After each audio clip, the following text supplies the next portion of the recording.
Here with Vanderbilt women's basketball head coach Shea Ralph. Coach, another week of SEC games are here. You guys hit the road for the first time in 24-25. Go to Ole Miss and at LSU. Just how are you all preparing for your first SEC road trip of the season? We are continuing to learn and improve. I think, the first week of the season brought some highs and some lows, but like I told the team Sunday after the game and today before practice, I think if you approach it the right way, some of the failures that are the toughest, and Sunday was a tough one for us. We finally got some butts in the seats. Big game, we had some momentum, and we just really didn't play well. And it wasn't exactly the technical things that bothered me the most. I think there were parts of the game where we looked like the team that I know, and then there were parts of the game where we looked really deflated. And then, like I said in the post-game press conference, credit to Kentucky because they were just hot. I felt like they couldn't miss. They shot the ball well. They moved the ball well. They certainly were the better team. But I would have liked to see us improve from that game by making sure that we learn from it. So I'm not a doomsday kind of coach. Like that was a tough day, but we can learn some really valuable lessons if we approach it the right way. The sun's going to rise the next day. We have 2 big games this week. So that's what we're trying to do. We give them a day off. They started school this week. We're back into a routine, which I love. And then we hit the practice court hard today. And I think we're all learning, like we can make a couple of changes, all of us, our coaches, our players, so that we can be a better team on Thursday and an even better team again on Monday. And that's the goal, right? That we continue to get better throughout the season. So this second week, I'm excited to see how we respond from the good and the not so good of the first week. All right, go ahead and open the floor for questions. We'll start with Elena Morris, Vandy Sports 24/7. Go ahead. You guys have a tough stretch coming up with Ole Miss, LSU, and Tennessee. How do you just kind of put an emphasis on how important each game is without, letting your team focus too far ahead, but also making sure that they understand, the importance of the next 3 games, obviously being pretty tough stretch? Yeah, I think by this point they do understand that every single game holds weight. What we've tried really hard to do, even before this year, the years before this one, is prepare every day like it's the most important game of the season. So where we have to make some adjustments now is maybe our practices have to be shorter. We're in that part of the season. We have some kids that are playing heavy minutes. We have to lock in a little bit more on film. And we have to make sure that we are all understanding the strategy of the game plan and that we execute it that way. So there's lots of little tweaks that we can make. They know the importance of the games, but I try much more to focus on us and making sure that we're ready to go, that we know what we're supposed to do, and no matter who walks in our door that night, that we're ready to play them and be successful. Yeah, what's kind of your plan for handling some of these teams that have a lot of bigger post players, considering that, y'all don't? Yeah, we have enough size. I've never been the tallest team is a better team. I do think you have to be smart, and I do think you have to play physical.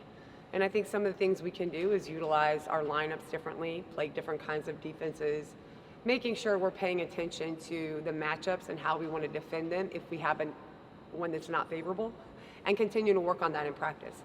I also think if we can do a better job in our full court pressure, we won't have to sit as much in the half court when teams are trying to post us up. So it's certainly something we have to focus on because it's not a strength of ours, but it also doesn't have to be a weakness as long as we approach it the right way.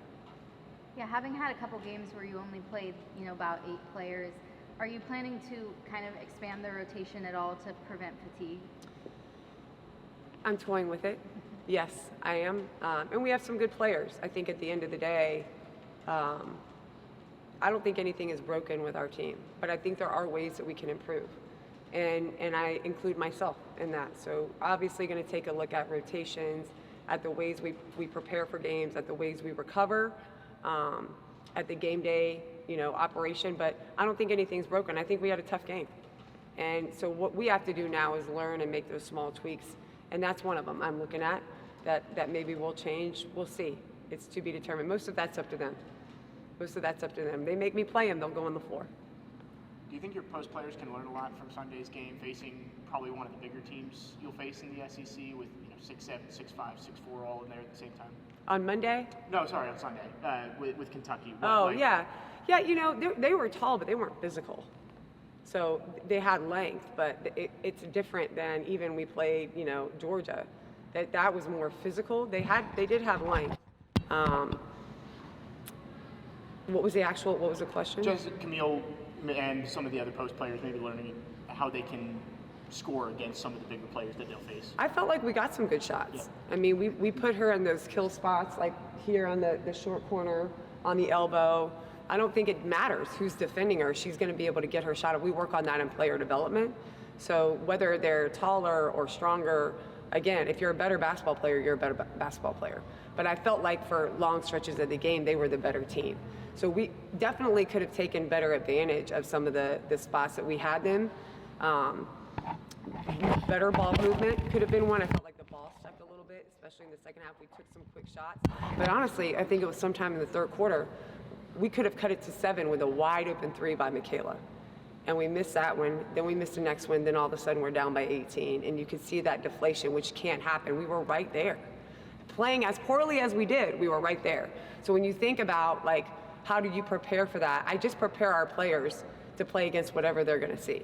There's nothing, I can't get any more size in the locker room, but I can make the size that we have continue to improve and get better and more confident in what they can bring to the court, and that's what we have to focus on. Looking to Thursday against Ole Miss, what's the biggest thing you're wanting your team to focus on just going up against the personnel that they have there? I want us to focus on, if we're X's and O's, I want us to take care of the ball. I want us to defend at a much better clip, much more consistently, making them take tougher shots than we were allowing Kentucky to take. Focusing on actual personnel, so knowing what kids want to do and taking that away from them. And then for us, I would like to see us get a great shot every time up the floor. I'd like to see the ball move a little better, more offensive movement. I would like the tempo to be in our favor. I just would like us to see us play a better team game than we did on Sunday, more like we played against Georgia. Your next couple games have some teams with some really good guards. How do you prep, Michaela to go up against a higher level of guard play than what she's faced before? We have some really good practice players that are very good, and jokingly, but not jokingly, we talk about that in film. Like, okay, Georgia Amore was a really good player, but a lot of times in practice, we can't guard our practice players either. And they'll joke around because they're guys, well, that's not going to happen. Well, it actually did. It did happen. So if we can learn how to lock them up, then we'll be able to lock up, most of the guards that we face. That doesn't mean we're going to keep them scoreless, but if we can keep them under pressure and make them take tough contested shots, and I'm okay with that. It's the wide open ones, it's the wide open layups, it's letting them control the game that just can't happen. But we do have practice players that can simulate that for us, and she'll tell you if you ask her. We have those guys that'll help prepare, and the guards on our team are pretty good too. They can help her as well. Going on the road for the first time in the SEC, with so much success last year going on the road in the conference, what can you take from that, especially with so many players who are part of the team?